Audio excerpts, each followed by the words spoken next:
we celebrate them and give them money. And we are so excited as a whole country vote for them. The more immoral that person is, the more love we shower them with. If you're not immoral, you won't win. You are welcome to Entertainment with Oge. This channel is designed to help you grow in your walk with God and also help to build you up as a spiritual giant so you live out your best life here on earth as a conqueror and also as a successful individual in every sphere of life. And please don't forget to subscribe. You're welcome. Thank you so much. Job 34, verse number 21. For the eyes are upon the ways of a man. His eyes are upon the ways of a man, and he sees all his goings. Luke 12, verse number 2. Luke 12, verse number 2. For there is nothing covered that shall not be revealed. There's nothing covered that shall not be revealed. Neither hid that shall not be known. Now, do you see the attributes of God are about him being all-seeing, all-knowing, omnipotent, all-powerful, omniscient, all-seeing, omnipresent, everywhere. Do you understand that this is telling you that God can see his power? He can be everywhere. He can do whatever. Everywhere he is, God knows. The only thing that I've just mentioned here in the beginning was, if God has these attributes, the devil doesn't. Yes, sir. So the devil knows he can't see everywhere. So he has to have a certain system by which he presents his information to the entities that need it for him to execute whatever mandate he has upon himself. Now that means this world, if we look around and we see, as God has ministered to me several times on this world, being under surveillance. And this is 4 verse number 9. And the Lord said unto Cain, where is Abel thy brother? And he said, I know not. Am I my brother's keeper? Big brother. According to Abel, a brother knows where his young brother should be. So they've taken this concept and CCTV, closed circuit TV around the world, and we're putting them in houses to look at people committing adultery and incest. And we celebrate them and give them money. And we are so excited as a whole country vote for them. The more immoral that person is, the more love we shower them with. If you're not immoral, you won't win. You won't just be sitting there running away from the cameras. No, you have to be in the camera space. You'll be acting crazy. And I say, brother, you've won, big brother. And I'm not talking about that big brother. I'm talking about as much as you are being entertained by that big brother, that's a diversion of what the enemy is doing. The enemy has locked you into a system where you look at non-entities and look at the things that they are doing and think to yourself, whoa, what entertainment. Yet you are under a big brother yourself. Wow. Let me show you something. How many of you have iPhones? Let me shock you. Please put it up there. An iPhone specifically, it takes an infrared picture of you with your Face ID every 5-ish seconds. And we looked at it through an infrared camera and it's pretty wild. Let's show you. Okay, have your home screen. It's on the home screen. Not touching anything. No buttons. Okay, infrared lens on the camera. Do you see that? Boom, there was one. That's your iPhone. Every 5 seconds, it's taking a photo of you. 2. That's so wild. Okay, cover the camera. Okay. Oh, there was another one. Okay, nothing.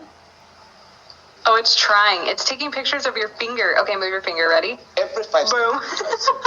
Wild. The question then is, where is it sending your photos?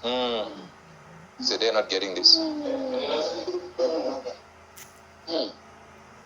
You can even watch Big Brother, the real Big Brother that they are doing here that you think is entertainment, on your phone, yet your phone is filming you every 5 seconds.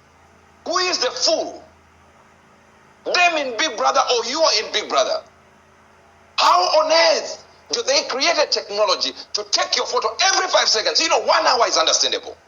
2 hours is okay. We think maybe they want to sell something. 5 seconds is as if they want to know where you are exactly, how or what you're doing at that moment. 5 seconds. 5 seconds, they think you have moved.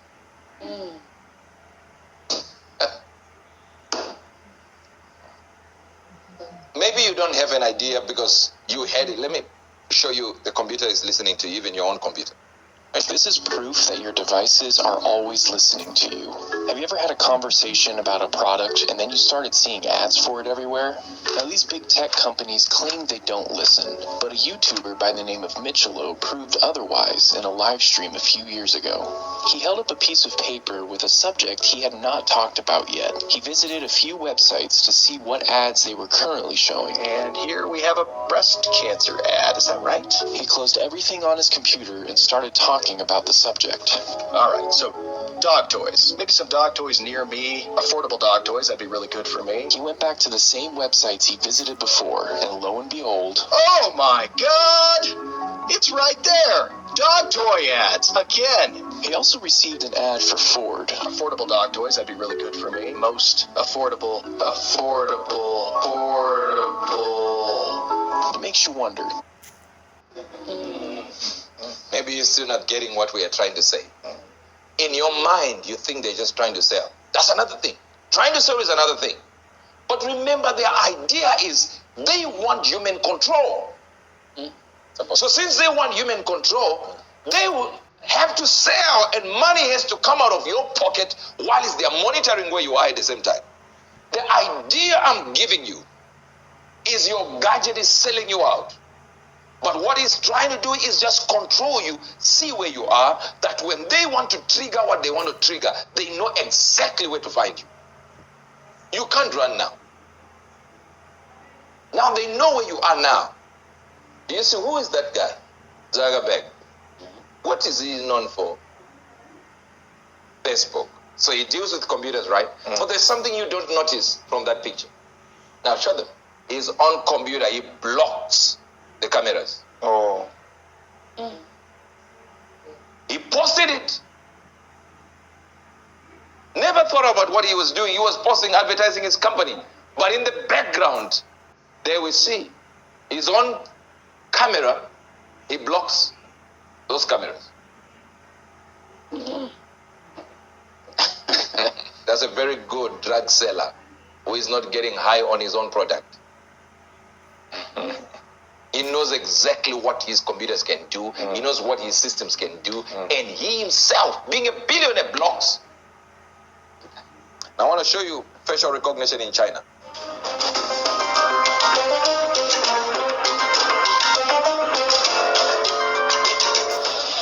They're constantly monitored by facial recognition cameras that are able to instantly put a face to a name.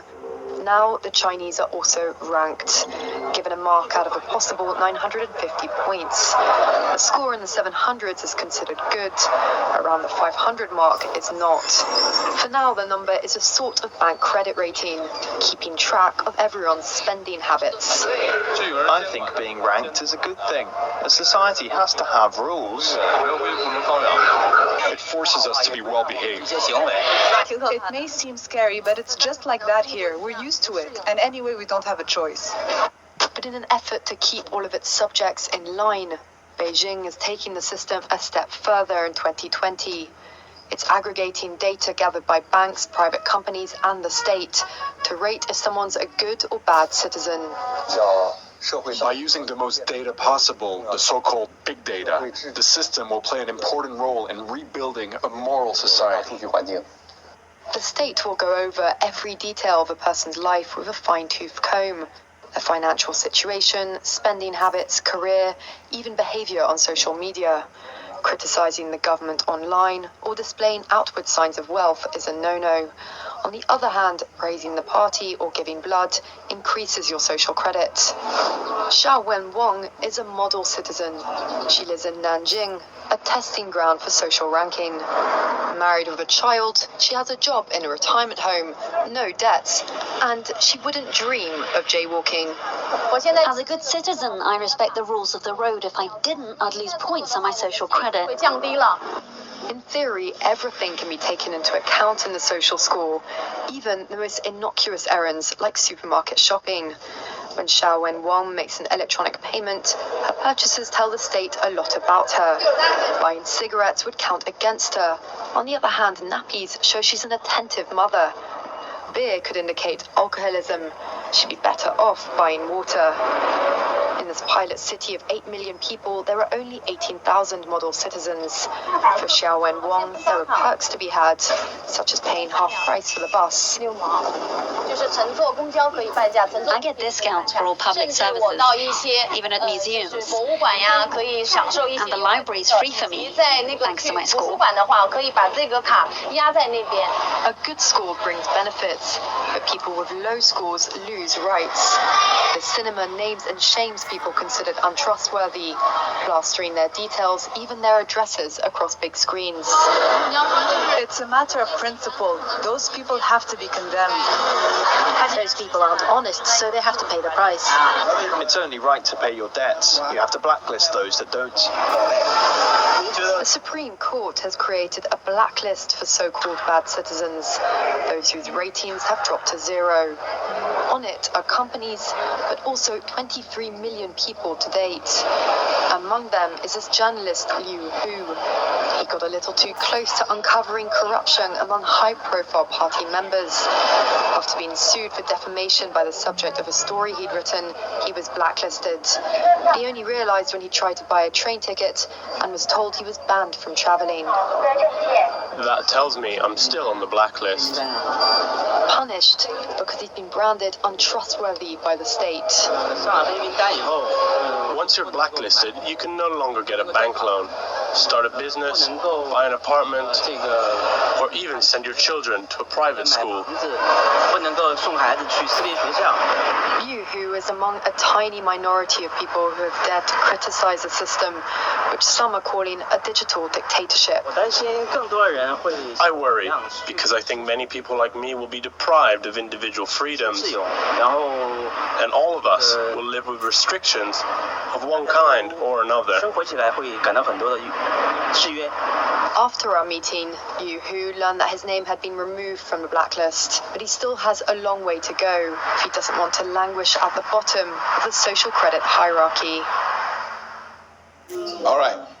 Thank you. Somebody said control there. See, but notice how they are thankful to their government for introducing this. Because nobody's telling them this is the plan of the enemy. The Bible says it this way, that he wants to remove boundaries of nations. And you can only do that with technology. With technology, everything now is now within reach. Why are they doing this? They know the truth. But they're seeking to monitor and control you. That's the whole thing. The game is on monitoring you. It's on controlling you. And you will be controlled until you say to yourself, what's the use of using this gadget?